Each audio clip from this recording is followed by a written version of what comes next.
Welcome to the Sound of Ideas from IdeaStream Public Media. I'm Stephanie Haney. Thank you for staying with us. Few companies have built a dedicated following and a global cultural brand quite like Apple. The brainchild of Steve Jobs, Steve Wozniak, and Ronald Wayne, Apple came from humble beginnings in Cupertino, California.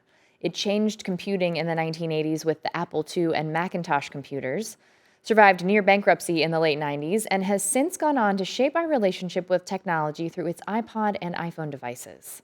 And now, Apple prepares to turn 50 on April 1st.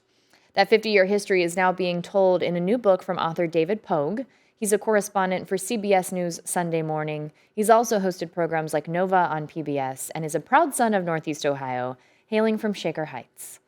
Apple, the first 50 years, covers a lot, coming in at a hefty 600 pages. David will be talking through some of it at the City Club of Cleveland this Friday, and now he's with us by phone. David, welcome back to the Sound of Ideas. Thank you so much. If you're listening or watching the show and you have questions or thoughts about Apple's history, you can give us a call at 866-578-0903.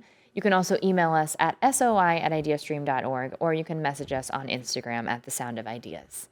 Now, David, I know you've written a few books about Apple products in the past. What was it that inspired you to trace the history of the company for the 50th anniversary?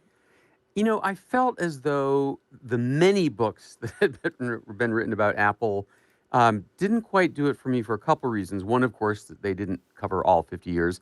Another is they tend to be written by business reporters who do an excellent job of the boardroom shuffling and the backstabbing and so on. But I didn't think they dealt enough with the technologies and the products and how they affected all of us.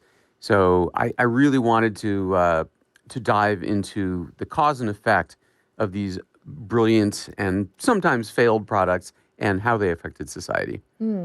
Speaking of our relationship with Apple in general and the effect on society, there is really a diehard fan base for Apple products. People will get in line for the latest iPhone early in the morning, around the block. What has your experience been? Are you a user of Apple devices? Oh, I am. From the very beginning, in 1984 is when I bought my first Mac as soon as it came out. And I think that fandom is partly based on, ironically, an underdog feeling. In other words, the Mac had 2 or 3% of the market, and Windows had the rest. So we, who enjoyed the beauty and the simplicity of Apple products, felt like a rebel tribe. We felt like the ones who had taste, and even though we were only 2% of the market, we were the classy ones. And even though Apple's now the Goliath, I feel like there's a little bit of that still in the fan base. Now, you speak to a lot of insiders for this book. How involved was Apple in this? Did they participate? Were they cooperative in the research? They were cooperative in that they offered me interviews with current executives, designers, and engineers, and they gave me access to their archives, which was incredible. This book has 350 color photos. But Apple did not have editorial control. They didn't see the book until it was done, which gave me the freedom to be, critical when it was merited. Okay. And we know that you didn't get an opportunity to talk with Tim Cook, the current CEO of Apple. How did that affect how the story ended up getting put together? Not very much, I don't think. It was weird. Apple offered interviews with his entire executive team, but not Tim himself until after the book was out when I interviewed him for CBS Sunday Morning. Fortunately, he's been on the record enough about the issues that matter, his treatment with Trump, his issues with China manufacturing, and some of the other more controversial aspects of the Tim Cook era. Something Tim Cook did recently say in an interview, he said that he had concerns about how people use technology. This is a quote from him. This was on Good Morning America with Michael Strahan. He said, "I don't want people looking at the smartphone more than they're looking in someone's eyes. Because if they're just scrolling endlessly, that's not the way to spend your day. Go out in nature." Does a quote like that surprise you from someone who's the current CEO of Apple? No, nobody who was involved with the iPhone expected it to become what it was. In fact, when the iPhone came out, there was no app store. So Apple gave you 16 apps and that was it. It was the App Store the following year that unleashed, Uber and Tinder and Airbnb and all these other tertiary things. What Apple is said to be working on now, I think Tim Cook was hinting at, are smart glasses. So these would offer all the same benefits of a smartphone, but without requiring you to look down at a screen. There would be a small image of a screen projected in front of one eye, perhaps, and you'd glance at that. So they're said to be working on those now. Nobody will ever know if it'll see the light of day or become a hit, but we know that that's the next phase. That is very interesting. And hearing that context in terms of what was said there seems to make a lot of sense. All right, David, let's talk about the late Steve Jobs. He's someone who's been scrutinized over the decades, and there have been movies made about his life. He's been painted as a brilliant visionary, but also as a borderline abusive leader. Borderline may be subjective to some people. How's your impression of him evolved as you put this book together? It has. I've read the books on Jobs and tried to reconcile that with the Jobs I knew. I mean, I didn't know him like a bosom buddy, but I got 15 minutes with him twice a year as a New York Times columnist. Um, and for example, the existing books don't say anything about his incredible humor or his incredible kindness. And yet, this is the same person who had a cruel streak early in his career. And I think I finally came to terms with something Andy Hertzfeld told me. He was a key engineer on the original Macintosh. He said, look, this guy could rip you apart. He could put you on a pedestal. He would burst into tears. He would burst into hysterical laughter. He was every adjective you can use to describe a person at different times. He was all the adjectives. And I think that's probably the most accurate description. For anyone just joining us here on The Sound of Ideas, we are talking about Apple, the First 50 Years. It's a new book by CBS journalist David Pogue. And if you have a question or a comment, you're welcome to give us a call. The number is 866-578-0903. You can also email us at soi@ideastream.org. We're having this conversation as the tech giant Apple prepares to turn 50 years old on April 1st, coming up very soon. Now, David, as much as this book is a profile of one tech company and its growth over the decades, is it also a way to look at, as you kind of alluded to, a way that our relationship as a society has evolved with technology over the last 50 years? It is. I think that Jobs came along at an incredible time during his second stint at Apple when he did the iMac, iPod, iPad, iPhone, and so on. And it was a conjunction of two giant forces.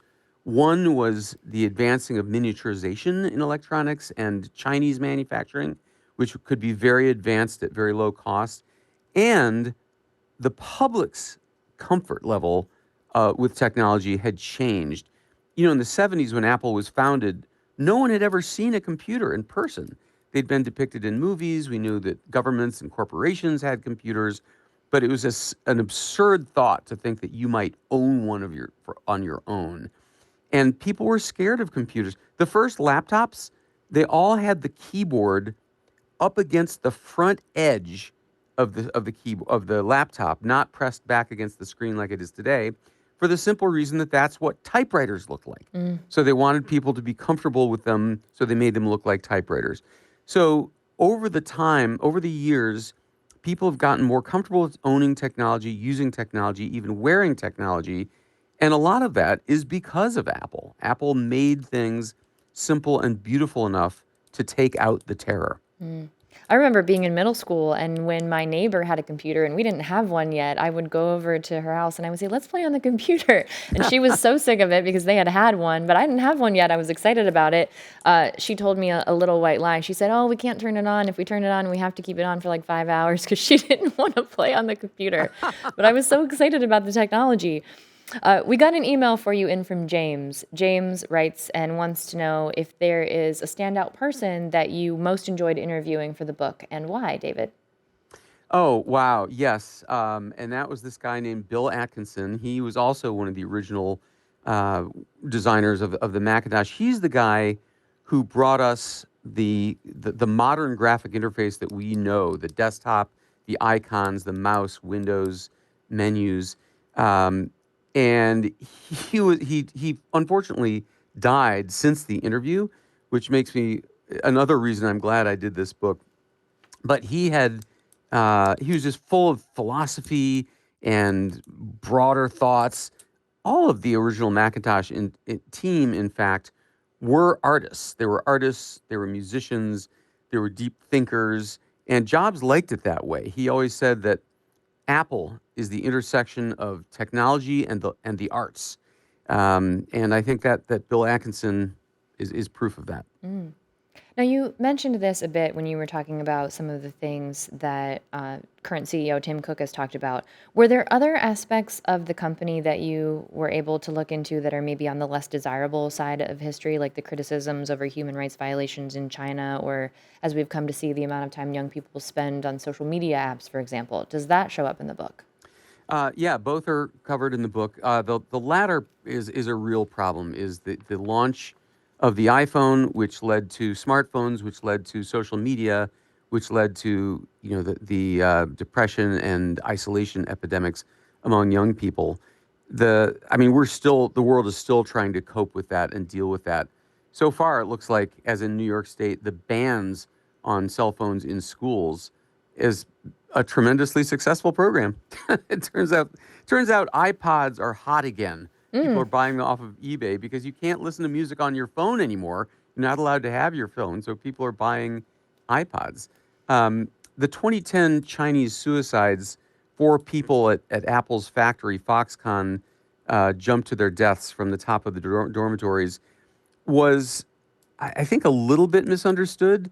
People saw footage of Chinese workers in these factories working 12-hour days, 6 days a week, taking naps at their desks.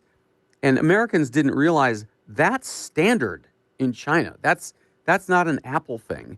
That just happens to be the work week in China. So there's a big culture clash that we were observing for the first time. And as Steve Jobs pointed out, perhaps heartlessly, the suicide rate within those factories of hundreds of thousands of people were actually lower than the general Chinese suicide rate. Mm. But in any case, Apple moved very quickly to address those issues and became the first tech company to join the Fair Labor Association, which monitors working conditions. And it's been a lot better since. Mm. Now, we know the innovation that we saw after smartphones was absolutely incredible, and we're on the precipice, or maybe right in the middle of another big leap in technology with generative artificial intelligence. We take a look at Apple being involved in that. Apple has Apple Intelligence. There's a new iPad coming out with that artificial intelligence technology coming into it. So, what do you think about this next leap and what it looks like and how Apple plays into that? Apple largely missed it. I mean, this generative AI thing started a little over 2 years ago, and Google and Microsoft and Facebook and OpenAI, they're all hard at work on these chatbots, Chat GPT kinds of things. Apple has said, we're not going to make one. We like AI, we're going to embed it into different parts of the Mac and the iPhone, but it's not going to be a single monolithic app. And 2 years ago, Apple demonstrated what they meant. They did this incredible demonstration of a future version of Siri that would know everything in your email and your text messages and your files. So you could say to Siri, "What time do I need to leave to pick up my mom?" And Siri would know that your mom's coming for Thanksgiving. It would know what flight number from one of the text messages she had sent you. It would know how the flight is doing by consulting flightaware.com or something, and it would know the traffic. So in a blink of an eye, it would say, you need to leave at 1:30, right? And they said this was coming soon. We're now 2 years later, Mm. and it hasn't showed up yet. So I think it will be amazing when it comes, but it's a long time waiting. Okay. Your book is 600 pages long, so there's a lot of opportunity there to get into a lot of detail. And I want to talk a little bit about just some of the attention to detail that went into Apple design, like the concept of inertial scrolling, where you'll scroll to the bottom of something and it gives you a little bounce, almost like it's a physical object. So, can you tell us a little bit about that as we wrap things up here?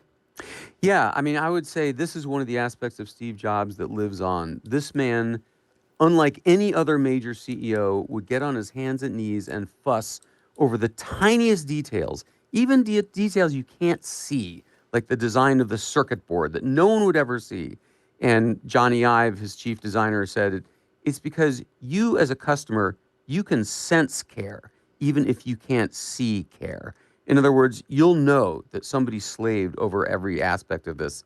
There's this guy, Eddie Q, who's the head of Apple Services, who said, if I ever write a memoir, it's going to be called Off by One Pixel because he had so much PTSD from working with Jobs. And I think that obsession with detail goes on to this day. That would be a good title for a book, especially in that scenario, for sure.